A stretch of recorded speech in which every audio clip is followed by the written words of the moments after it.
we always make agreements at the beginning of anything that we do. And the first agreement is that you and I agree that you don't have to accept anything I say is true. Agreed? Yeah. All I'm asking is that you just be open. Okay, that is a Nibiruan way. Number two, since this is going to be interactive, and each one of you has wisdom to share, and I hope you will share it in this time that we have together, that we all agree to just be open to what each other has to say. Agreed? Yes. All right, then let's get started. First question about Nibiru. Anybody? What is it? Very good question. Nibiru, well, let me back up for a second. When I first started, when the Nibiruans first started contacting me, I guess I should tell you about that first. Like, who is this witch up here? All right. Back in 1992, I was a single mother of a little girl, and I was an entrepreneur in my own business. I had absolutely no interest in anything spiritual at the time. I had come out of a fundamentalist religious background and wanted to get as far away from that as I could. I was totally into 3D at the time. But over a course of the next 9 months, beginning in June of 1992, and you'll read about it in We Are the Nibiruans, I tell you my story, even more graphically in that book, I was brought to my knees emotionally.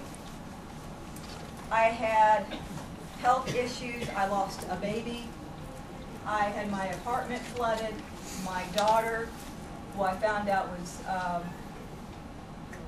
being harmed by somebody close to her at 4 years old.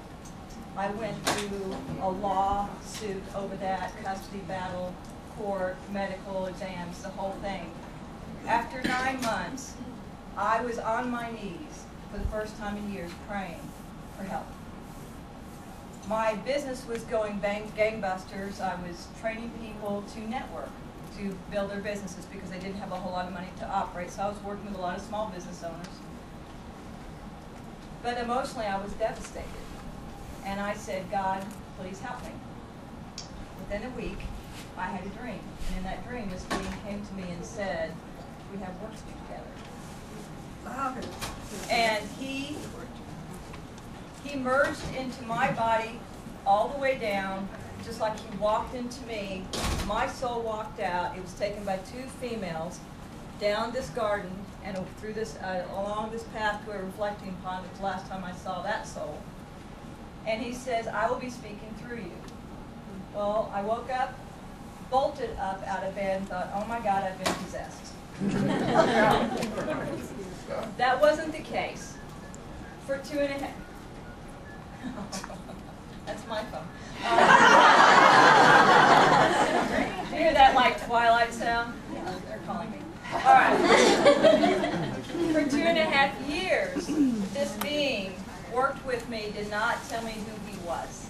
He said his name was Devin, but he didn't identify himself other than he was a spiritual master and guide. And but then in December 1st of 1995, I was introduced to the first walk-in that I'd ever known. And she came to my office and actually proclaimed herself as a walk-in. She was an interior designer. And I said, I turned to my partner, Marla, my business partner, and I said, oh, that's what you are. That's why you're so messed up. And I said, she goes, no. She says, not me. I said, well, I'm not one. I know I'm not one. Well, that week, they encouraged me, and I was able to communicate telepathically before I realized I was communicating telepathically.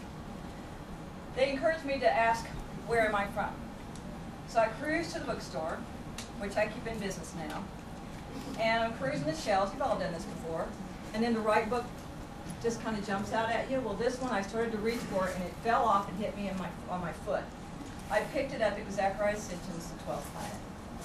I opened the book. The first word that jumped out at me was Nibiru. And you know how you had those chills, and they make you almost nauseated when they're so strong? It was like that. And I'm like, oh my God. And then, of course, I found out that there was a walk-in at the same time. So that's how I learned who I was. So I was a businesswoman very grounded in 3D, very logical, but I have, but not into any of this. Didn't watch Star Trek, didn't do anything like that. Wasn't interested in all that stuff. They began to tell me the history of the universe. They taught me to do what they call timeline travel, which is the same as, now I know, remote viewing. They showed me the past. They showed me the future. They said, your job is to share this with humanity. Your second job is to give them back the key to decrypting their DNA so they can recompile it, because we want to fulfill our promise now. Humanity is ready. So for another year and a half, I was trained. And then in 1996, end of 1996, we went into pre-launch mode for the mission, which at this point now I knew I had a mission. And I started speaking. I wrote their first book for them. And long story short, here we are today. So it's been, since 1993, it's been a long trek. And so I'm right there with you. Huh? The Nibiruans. The Nibiruans. I first dealt with the ninth dimensional Nibiruans, who are the ancient ancestors of the current day Nibiruans. Current day Nibiruans live on a planet called Planet X, as most of you know, and we know it as Nibiru. They are supposedly the creator of humanity, at least the portion of humanity that they created, and they were the gods of the old Bible, of the Bible. In the ancient Syrian Bible, the oldest Bible available today, which is 2,000 years old, the term God was plural, meant gods. These are the pantheon, the Greek pantheon, all the Egyptian pantheon. It's the same family. It's the ancient Sumerians, also known as Anunnaki, which is just a term that means people who came down in rocket ships, basically astronaut.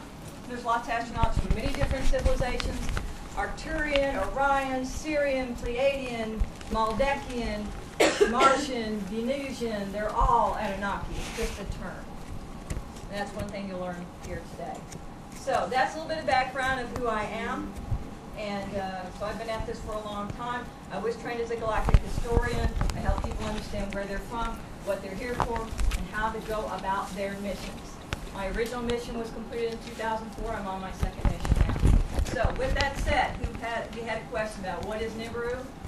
Nibiru is a brown dwarf. It is very heavy. Its mass, it's got an iron core. It has a methane atmosphere.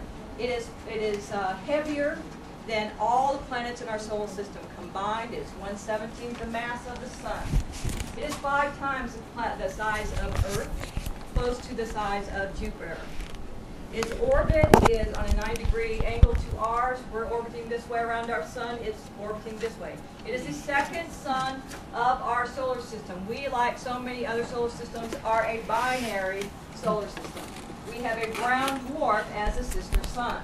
That is our sister sun. It is coming up from the south. It will move up and over the elliptical plane and back down between the orbits of Mars and Jupiter. You cannot see it right now because it is dark. It can only be picked up with infrared detection. But it has a very heavy, it's just a very heavy planet with a gaseous atmosphere. When it comes in contact with ours, it is combustible. It will look, they talk about raining fire and brimstone. Well, that's what you'll experience.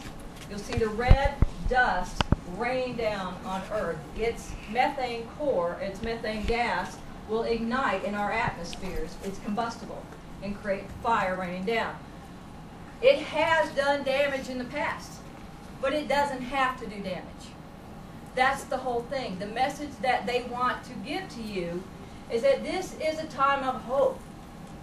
This is a time when you have the opportunity to make a quantum leap in consciousness, which is achieving compassion, giving up your right to be a victim, and choosing to be the God or goddess that you truly are. You're reclaiming your power, but you have to own it by living it. You can't talk it, you got to walk it. And then as you do that, your children will emulate you. You want to see change. You must be the change you want to see. You've all heard that, right? You've all said that. Okay.